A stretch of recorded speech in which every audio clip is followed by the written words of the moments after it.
Hello दोस्तों, स्वागत है आपका वन नोट क्लासेज में। आज हम इस क्लास में पढ़ेंगे बीकानेर का इतिहास, जो रेलिवेंट है आरएस के लिए और राजस्थान के जो कॉम्पिटिटिव एग्जाम है जिसमें राजस्थान जीके पूछा जाता है, राजस्थान की हिस्ट्री, उन सबके सबके लिए ये चैप्टर बहुत इंपॉर्टेंट है। तो चलते हैं हम क्लास में। क्लास में चलने से पहले आप चैनल को सब्सक्राइब कर लीजिएगा और बेल आइकन को जरूर से जरूर प्रेस कर दीजिएगा ताकि आपको आगे आने वाले वीडियो आसानी से मिल सके। तो चलते हैं हम क्लास में।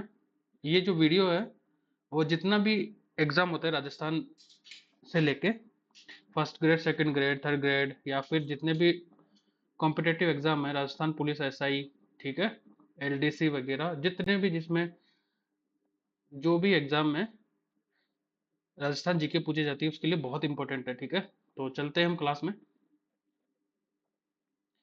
बीकानेर का इतिहास, ठीक है, एक मिनट। बीकानेर के प्राचीन नाम कौन कौन से हैं? एक तो है जांगल देश और एक राथी घाटी। ठीक है, जांगल देश की राजधानी आई छत्तरपुर थी। ठीक है, आई छत्तरपुर बाद में जाके ये नागौर के नाम से जाना जाने लगा। ठीक है, बीकानेर में राठौड़ वंश का शासन था। ठीक है, तो ये जो बीकानेर की स्थापना राव भिखारी ने की थी। ठीक है, जो जोधा का पुत्र था, राव जोधा का। ठीक है, राव भिखा 1465 से 1504 ईस्वी तक। 1465 ईस्वी में बीका ने अपने पिता जोधा के व्यंग्य के कारण अपने काका कांधल और छोटे भाई बीदा की सहायता से करणी माता के आशीर्वाद से बीकानेर क्षेत्र जीत लिया था। ठीक है, तो कब? 1465 की बात है। करणी माता बीकानेर के राठौड़ों की इष्ट देवी है। ठीक है, और जोधपुर के राठौड़ों की कुल देवी कौन से? नागनेची माता। ठीक है, कोडम देसर में 1432 ईस्वी में बीका को राजा घोषित किया गया। ठीक है, बीका को राजा कहां पे घोषित किया? कोडम देशर में। ठीक है, 1488 ईस्वी में बीकानेर बीकानेर की स्थापना की। कब की? 1488 में। ठीक है, आखातीज अक्षय तृतीया को बीकानेर का स्थापना दिवस मनाया जाता है। इस दिन बीकानेर में कई पतंगे उड़ाई जाती है। ठीक है, तो इस दिन क्या किया जाता है? एक उत्सव सा मनाया जाता है और पतंगे उड़ाई जाती है। ठीक है, वैसे तो अलग अलग जगह पे अलग अलग डेट को उड़ाई जाती है। जैसे दिल्ली में 15 अगस्त को उड़ाई जाती है। ठीक है, और पूरे भारत में मकर संक्रांति को उड़ाई जाती है।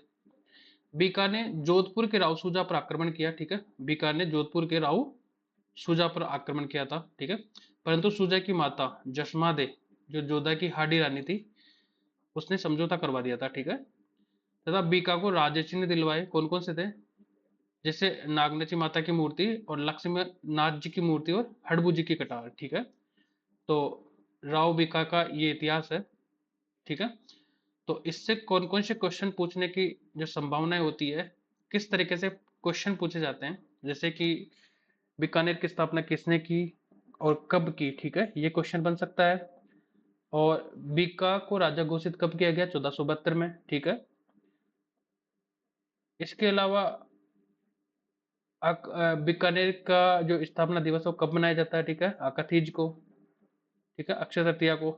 बीका ने जोधपुर के कौन से राजा पर आक्रमण किया था? ये भी क्वेश्चन पूछा जा सकता है। और जो ये इस तरीके से भी क्वेश्चन पूछा जा सकता है कि बीका ने जब जोधपुर के राव सुजा पर आक्रमण किया तो समझाते समझौता करवाने वाला या फिर समझौते करवाने वाली रानी कौन थी? ठीक है, ठीक है, तो उसका आंसर होगा जसमा दे, रानी जसमा दे, सुजा की माता, जो जोधा की हाडी रानी थी, मतलब बूंदी की वो रानी थी। और एक क्वेश्चन ये भी पूछा जा सकता है कि जब राव बीका ने जोधपुर पर आक्रमण किया था तो बीका को दिए जाने वाले राज चिन्ह कौन कौन से थे? ठीक है, तो पहला आता है नागनेची माता की मूर्ति। ठीक है, दूसरे पे आते हैं लक्ष्मीनाथ जी की मूर्ति और थर्ड पे हड़बू जी के कटार।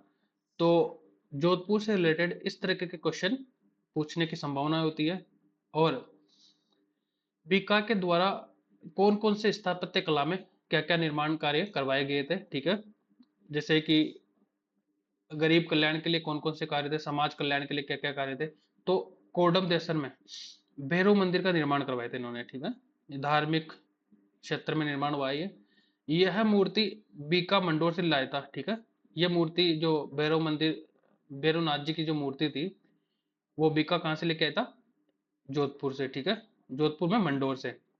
बीकानेर में नागनाची माता का मंदिर बनवाया था, ठीक है। तो बीकानेर में नागनाची माता का मंदिर किसने बनवाया? राव बीकानेर, ठीक है। 18 हाथों वाली मूर्ति थी ये, ठीक है।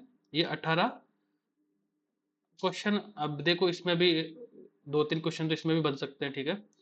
तो आपका जो पढ़ाई का पैटर्न है वो इस तरीके से होना चाहिए कि जो भी आप पैराग्राफ पढ़े तो उसमें किस किस तरीके के क्वेश्चन बन सकते हैं।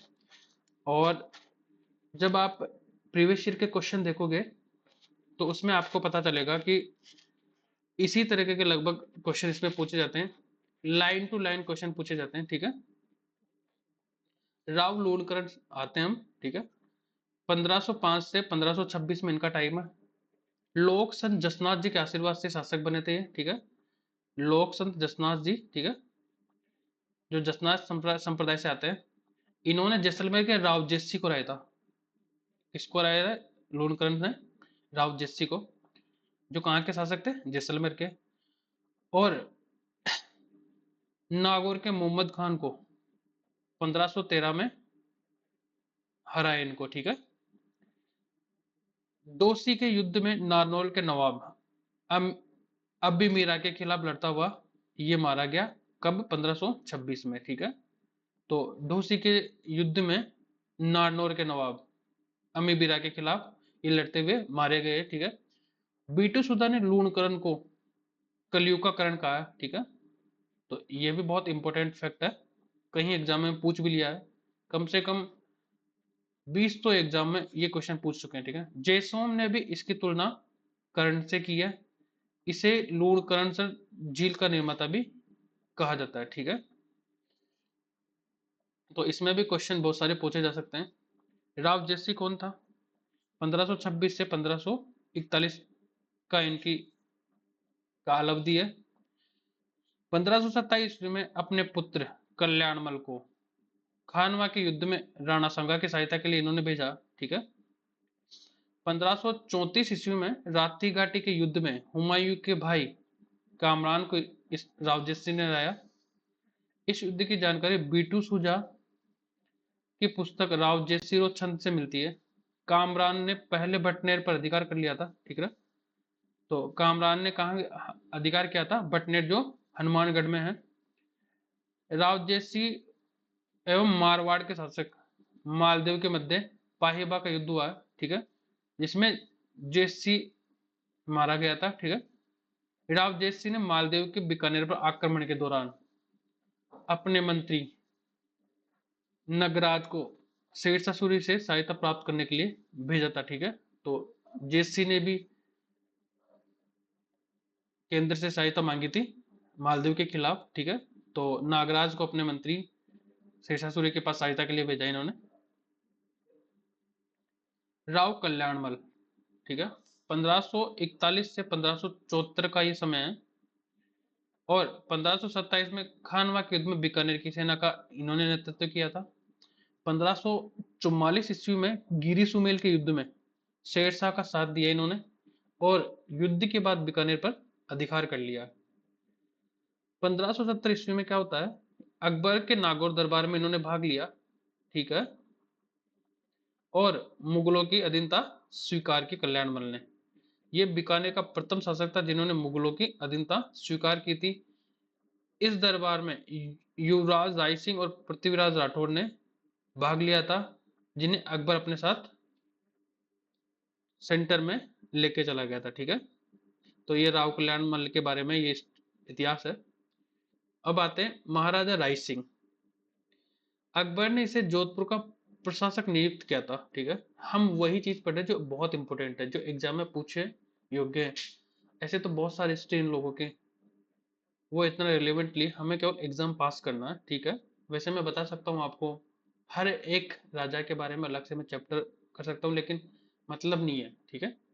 क्योंकि हमें सिर्फ ये क्लास है कुछ स्पेशल उद्देश्य की ध्यान में रख के ही रिकॉर्ड कर रहे हैं, ताकि आपको एग्जाम में बहुत ज़्यादा सहायता मिले।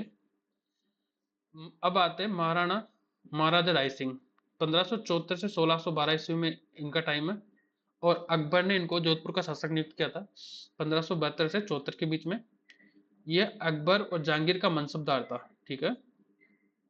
मनसबदार क्या होता है कि जो मुगल दरबार था वहां पे रैंकिंग सिस्टम थी, ठीक है। ये रैंकिंग सिस्टम जैसे अभी होता है, जैसे सेना में मेजर, कर्नल, ठीक है, और ब्रिगेडियर। तो ये क्या है, एक मनसबदार एक उपाधि थी। अकबर ने इसे 4000 का मनसबदार बनाया था, लेकिन जहांगीर ने इसे बढ़ाकर 5000 कर दिया, ठीक है। काटोली के युद्ध में इब्राहिम मिर्जा को इन्होंने हराया था, महाराजा राय सिंह ने हराया था। गुजरात के मिर्जा विद्रोह के दमन में अकबर की सहायता की इन्होंने। राय सिंह ने हुसैन मिर्जा को मार दिया था, ठीक है। जो गुजरात का जो राजा था हुसैन मिर्जा को, उसको राय सिंह ने मार दिया। 1574 ईस्वी में अकबर ने राय सिंह को चंद्रसेन के खिलाफ भेजा, ठीक है। 1574 ने अकबर ने राय सिंह को चंद्रसेन के खिलाफ भेजा था, ठीक है। अभी जैसे कि अभी लेटेस्ट में एक एग्जाम हुआ है असिस्टेंट प्रोफेसर संस्कृत डिपार्टमेंट से, तो उसमें ऐसा ही कुछ क्वेश्चन पूछा गया था कि 1584 में अकबर ने महाराणा प्रताप के खिलाफ किसके नेतृत्व में सेना भेजी, ठीक है। तो वो था महाराजा जगन्नाथ कच्छावा, ठीक है, जो जयपुर के आमेर के राजा थे वो। तो ऐसा ही ये सेम टू सेम ऐसा ही क्वेश्चन ये इस लाइन से बन सकता है same to same. Rai Singh ने चंद्रसेन के सहायक कल्ला राठौड़ से सोदत छीन लिया था, ठीक है। चंद्रसेन के सहायक कल्ला राठौड़ से सोदत की रियासत किसने छीनी? राय सिंह ने। 1576 ईस्वी में शाहबाज खान ने सिवान पर अधिकार कर लिया, ठीक है। 1576 में शाहबाज खान, ठीक है, जो अकबर के दरबार में तैनात था सेनापति। राय सिंह ने सिरोही के सुल्तान व जालोर के ताज सिंह को अकबर की अधीनता स्वीकार करवाई, ठीक है। और 1577 में अकबर ने राय सिंह को 51 परगने उपहार में दिए थे। खुसरो जो जहांगीर का बड़ा बेटा था के विद्रोह के समय जहांगीर ने राजधानी आगरा की जिम्मेदारी राय सिंह को सौंपी थी, ठीक है। और करमचंद की देखरेख में बीकानेर में जूनागढ़ किले का निर्माण करवाया इन्होंने, ठीक है। तो ये बहुत इंपॉर्टेंट फैक्ट है कि जूनागढ़ का निर्माण किसने करवाया, तो वो राय सिंह आता है, ठीक है। और काल अवधि कितनी है? 1589 से 94 के बीच में इसका निर्माण होता है।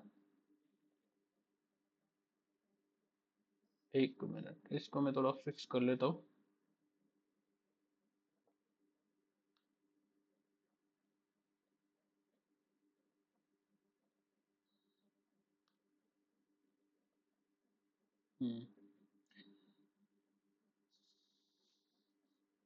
अब चलते हैं। इस किले में जैन विद्वान जयिता द्वारा रचित राय प्रशस्ति लगी हुई है। कौन से किले में? जूनागढ़ के किले में।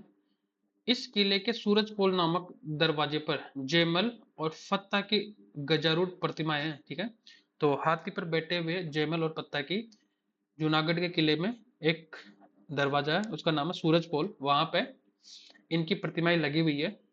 मुंशी देवी प्रसाद ने राय सिंह को राजपुताने का कर्ण कहा है, ठीक है। तो ये भी इंपॉर्टेंट है। तो इस स्लाइड से कम 15 से 20 क्वेश्चन बन सकते हैं, ठीक है।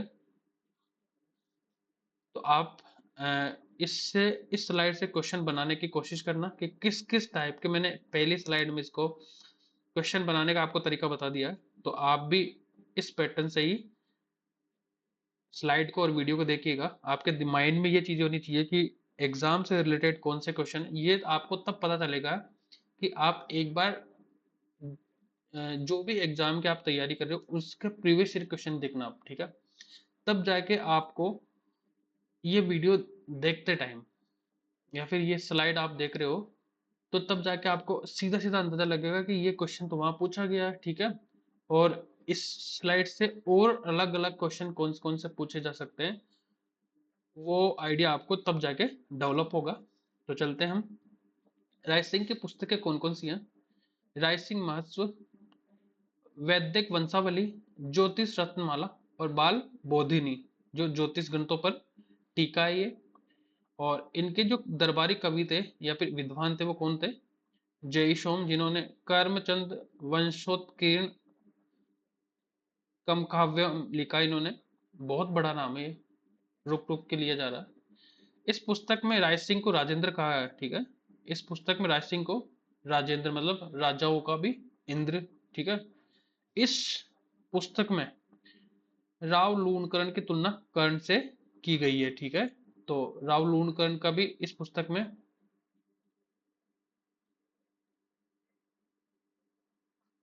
लिखा गया है, ठीक है। कौन सी में? जेसोम द्वारा ये लिखी गई पुस्तक है। मैं दोबारा नाम लिखूंगा क्योंकि बहुत मुश्किल हो रहा है नाम लेना। तो नेक्स्ट चलते हैं हम। तो ये जो स्लाइड है ये भी बहुत इंपॉर्टेंट है। जैसे पुस्तकें पूछ सकते हैं, निम्न में से कौन सी पुस्तक राय सिंह के द्वारा नहीं पूछी गई? तो तीन तो दे देंगे उसकी पुस्तक और एक दे देंगे और अलग पुस्तक। और पूछ सकते हैं कि राय सिंह महोत्सव नामक पुस्तक किसने लिखी, या फिर वैदिक वंशावली नामक पुस्तक किसने लिखी, ज्योतिष रत्नमाला किसने लिखी, बाल बोधिनी किसने लिखी, जयसोम किसका राज दरबारी था, ठीक है। कर्मचंद्र वंशोत्कीर्ण काव्यम कम काम्यम किसने लिखी, ठीक है। तो ये सारी इस तरीके से क्वेश्चन पूछे जा सकते हैं। नेक्स्ट आता है पृथ्वीराज राठौड़ पर। ये राय सिंह का छोटा भाई था, ठीक है। अकबर के दरबार में रहता था। अकबर ने इसे गागरोन गागरोन का किला दिया था, ठीक है। ये किया किला है ये। वेली कृष्ण रुक्मणी ख्यात किन्होंने लिखी थी? इन्होंने। ये डिंगल उत्तरी राजस्थान में लिखी गई है। डिंगल जो क्या है, एक भाषा है, ठीक है, जो राजस्थान के उत्तरी पार्ट में बोली जाती है। इस पार्ट में दुर्सा आडा ने इस पुस्तक को पांचवा वेद व 19वीं पुराण बताया है। तो ये बहुत इंपॉर्टेंट फैक्ट है, इसको आप बार बार वीडियो पॉज करके देखिएगा और रिपीट करने की कोशिश करिएगा माइंड में, ताकि आपके माइंड में स्टेबल हो जाए फैक्ट। जेम्स टोड के अनुसार इस पुस्तक में 10,000 घोड़ों का बल है। भाई साहब ने तो पता नहीं अजीब ही उपाधि दी है। मतलब इतना पावर है कि आप इतने साहस, आप में इतना साहस हो जाएगा कि जो काम 10,000 घोड़े करते हैं वो काम मैं अकेला कर लूं, ठीक है। दूसरा आता है गंगा लहरी, ठीक है। और दशरथ राउत, दसम भागवतरा दोहा, ठीक है। तो ये सब की रचना किन्होंने की है? पृथ्वीराज राठौड़ ने। एलपी टेसीटोरी ने पृथ्वीराज को डिंगल का हीरोस कहा है। इटली के उदीने शहर का रहने वाला था टेसीटोरी। कर्नल टोड ने उसके विषय में पृथ्वीराज अपने समय का सर्वोच्च वीर व्यक्ति था। तो उस कर्नल टोड ने लिखा है कि पृथ्वीराज राठौड़ अपने समय का सबसे ब्रेव पर्सन था, वीर, साहसी, करेजियस। और पश्चिमी ट्रूबेडोर राजकुमारों की भांति अपनी ओजस्विनी कविता के द्वारा किसी भी कार्य का पक्ष उन्नत कर सकता था, स्वयं तलवार लेकर लड़ भी सकता था। तो ये विशेषता होनी चाहिए एक राजा की, ठीक है। जैसे कि प्लेटो ने कहा था कि एक राजा दार्शनिक होना चाहिए, तो वैसा तो नहीं होना चाहिए। राजा को सिर्फ और सिर्फ ज्ञान पे ही बात नहीं करनी होती। हर चीज में राजा संरक्षक होता है प्रजा का। तो मल्टी टैलेंटेड होना चाहिए राजा को। नेक्स्ट हम चलते हैं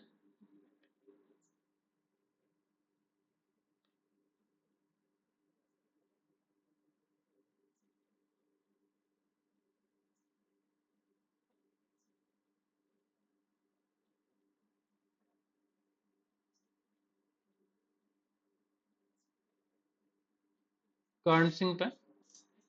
1631 से 1669 तक इनका टाइम है। 1644 ईस्वी में नागौर में नागौर के अमर सिंह को मतेरी की राड नामक युद्ध में कर्ण सिंह ने हराया। ठीक है। औरंगजेब के अटक अभियान, अटक कहाँ पे है? उड़ीसा में। अटक अभियान के समय राजस्थान के अन्य राज्यों ने कर्ण सिंह को जांगलदर बादशाह की उपाधि दी थी। ठीक है। कर्ण सिंह के युवराज अनूप सिंह ने चिंतामणि भट्ट के संस्कृत ग्रंथ शुक सप्तशती का राजस्थानी अनुवाद करवाया था। अतः इस पुस्तक में इस उपाधि की जानकारी मिलती है। कालांतर में बीकानेर के सभी राजा इस उपाधि का प्रयोग करते थे। ठीक है। इस उपाधि का? जांगलदर बादशाह। ठीक है। कर्ण सिंह ने अन्य विद्वानों की सहायता से साहित्य कल्पद्रुम नामक ग्रंथ लिखा। ठीक है। और इसके जो राज विद्वान थे, दरबारी राजकवि गंगाधर मैथिल, जिन्होंने कर्णभूषण और काव्य डाकिनी लिखा, और कौशिक भट्ट ने कणवंत कणवत लिखा। ठीक है। कणवंश। नेक्स्ट आता है हम अनूप सिंह से। 1669 से 98 के बीच में ये काल है इनका। दक्षिणी भारत जीतने के बाद औरंगजेब ने इन्हें माही मराठी की उपाधि दी। कालांतर में बीकानेर महाराजा गज सिंह तथा रतन सिंह को भी मुगल बादशाहों द्वारा ये उपाधि दी गई थी। ठीक है। तो ये बहुत इंपॉर्टेंट फैक्ट है। ये भी गज सिंह और रतन सिंह को भी माही मराठी नाम की उपाधि दी गई थी मुगल बादशाहों द्वारा। दक्षिणी भारत से हिंदू देवी देवता की मूर्तियां का संकलन किया। इन्हें बीकानेर के 33 करोड़ देवी देवताओं के मंदिर में स्थापित करवाया। ठीक है। किसने? अनूप सिंह ने। यहाँ पर हेरम्ब गणपति मतलब शेर पर सवार गणपति की मूर्ति भी है। हेरम किसको कहते हैं? शेर को। मंडोर में अभय सिंह ने 33 करोड़ देवी देवताओं के साल का निर्माण करवाया। और बीकानेर में अनूप संस्कृत पुस्तकालय की स्थापना करवाई। यहाँ पर कुंभा के संगीत ग्रंथों का संकलन भी है तथा दक्षिण भारत से लाए गए अन्य संस्कृत पुस्तकें भी यहाँ पे रखी गई है। तो इन्होंने बहुत अच्छा काम किया है साहित्य के क्षेत्र में भी, और हिंदुत्व को बढ़ाने का भी बहुत योगदान है। जैसे जब क्या था कि दक्षिण में मुगलों का अभियान होता था, तो वो क्या करते थे, वहां पे हिंदुओं या फिर हिंदू देवी देवताओं की मूर्तियां होती थी उनको तोड़ देते थे। तो अनूप सिंह उनके साथ था, तो वो क्या करता था कि जो भी हिंदू देवी देवताओं की मूर्तियां थी उनको पहले से अपने पास रख लेता था। ठीक है। तो इस तरीके से उन्होंने कई हजारों सैकड़ों मूर्तियों को नष्ट होने से बचाया अनूप सिंह ने। अनूप सिंह की पुस्तकें कौन कौन सी है? अनूप विवेक जो तंत्र शास्त्र पर आधारित थी, काम प्रबोध काम शास्त्र पर आधारित, श्राद्ध प्रयोग चिंतामणि। ठीक है।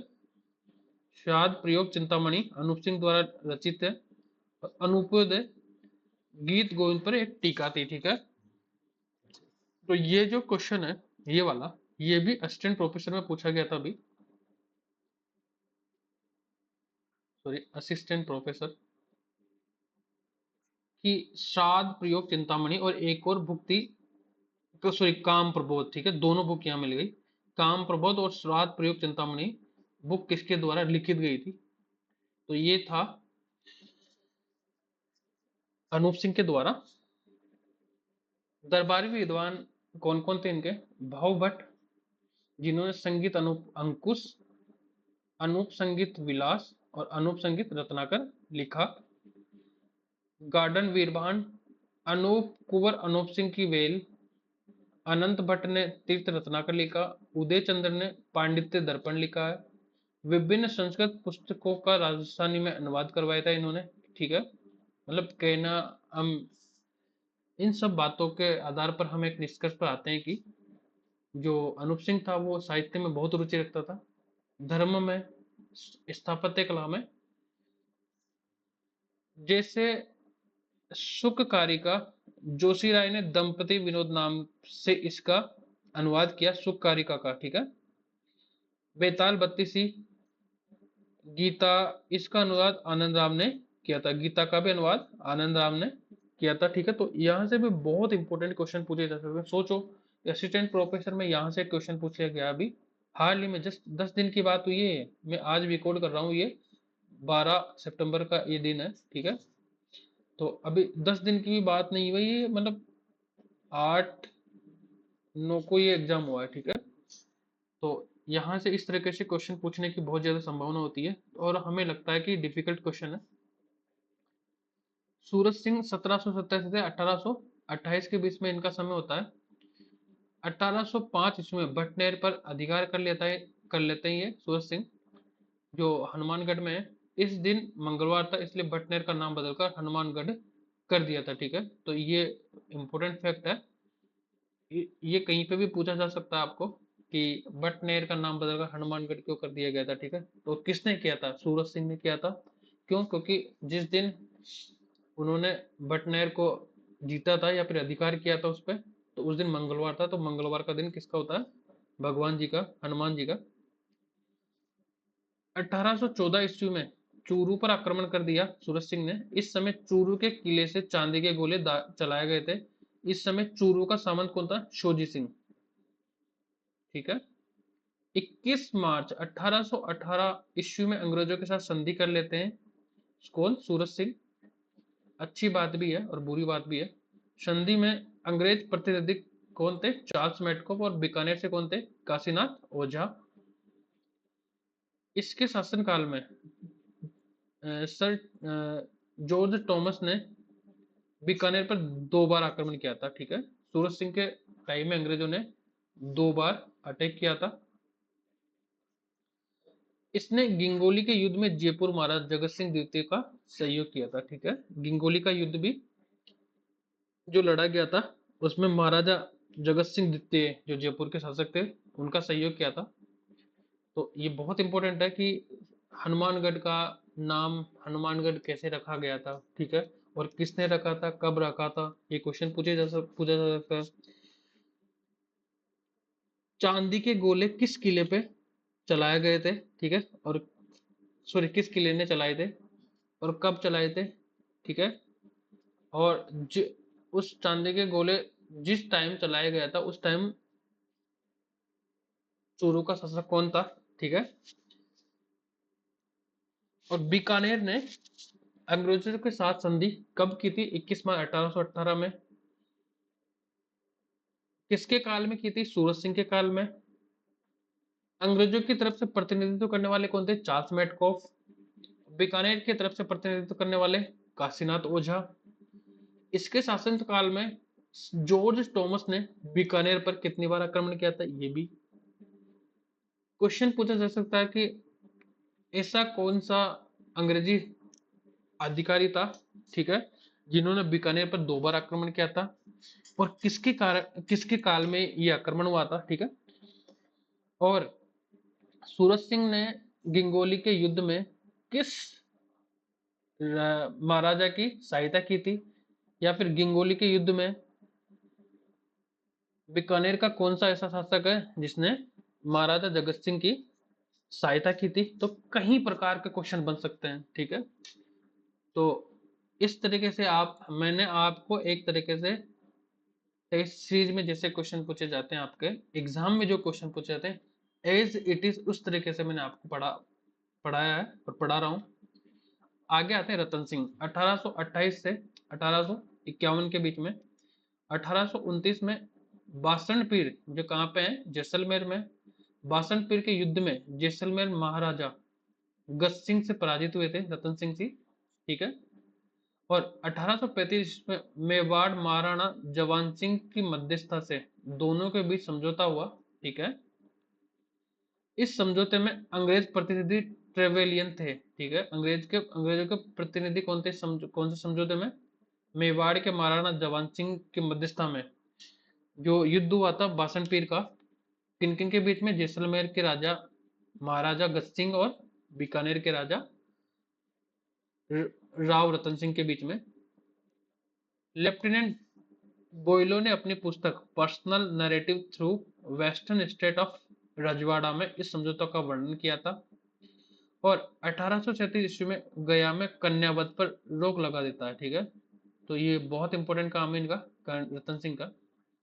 बीकानेर में वल्लभ संप्रदाय का रतन बिहारी मंदिर भी रतन सिंह द्वारा ही करवाया गया था। ठीक है, तो बहुत सारे क्वेश्चन इससे पूछ सकते हैं। रतन सिंह का काल पीरियड, ठीक है, काल अवधि। रतन सिंह ने जैसलमेर के कौन से महाराजा के विरुद्ध युद्ध किया था और किससे पराजित हुए थे। ठीक है, या फिर ये पूछ सकते हैं जैसलमेर के महाराजा गज सिंह ने बीकानेर के कौन से शासक को पराजित किया था। ठीक है, बासन पीर का युद्ध कब हुआ था? 1829 में, 1835 में। एक मिनट, चार्ज लगा लेता हूँ।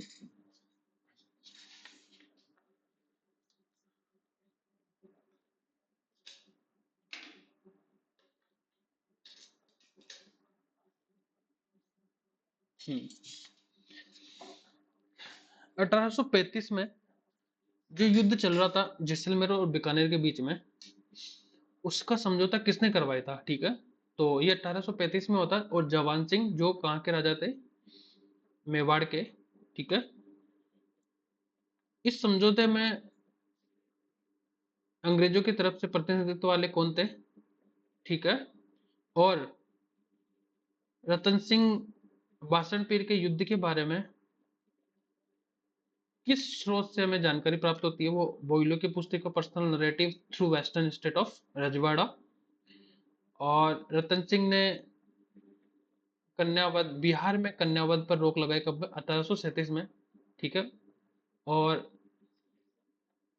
रतन बिहारी मंदिर कहाँ पे है? बीकानेर में। कि निर्माण किसने करवाया? रतन सिंह ने।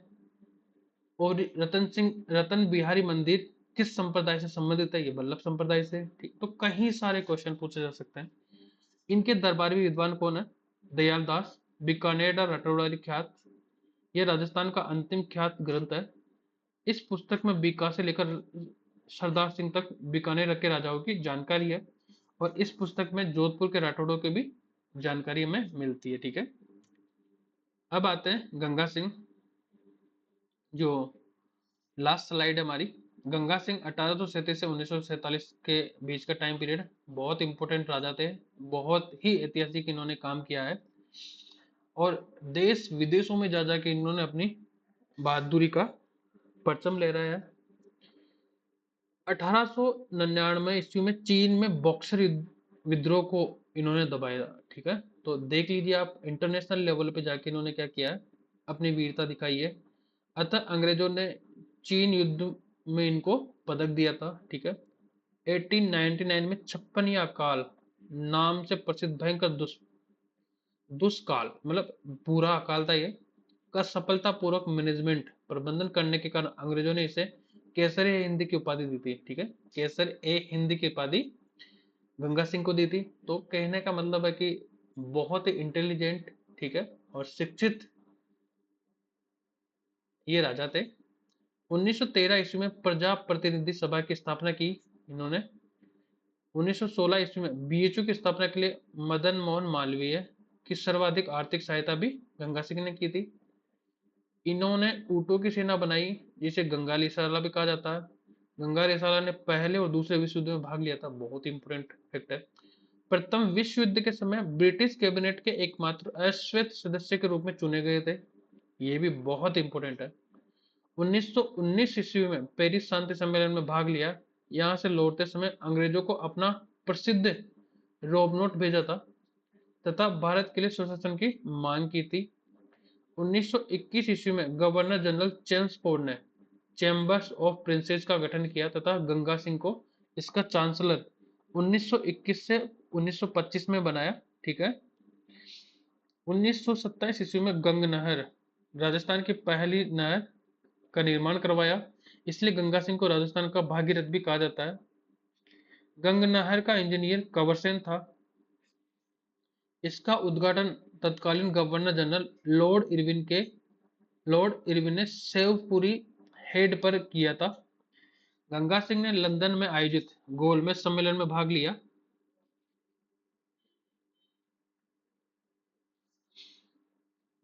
कब कब हुए थे गोलमेज राउंड टेबल कॉन्फ्रेंस? 1930, 31 और 32 कंटिन्यूस ये सम्मेलन हुए थे। बीकानेर में अपने पिता लाल सिंह की स्मृति में लालगढ़ पैलेस का निर्माण करवाया। ये भी क्वेश्चन पूछा गया है। रामदेवरा, जैसलमेर, देशनोक, बीकानेर, गोगामेर, हनुमानगढ़ के मंदिरों का वर्तमान स्वरूप गंगा सिंह ने ही दिया है, ठीक है। बीकानेर के सिक्कों पर विक्टोरिया एम्पेरिस लिखवाया इन्होंने, और मेवाड़ महाराणा स्वरूप सिंह ने सिक्कों पर दोस्ती लंदन लिखवाया।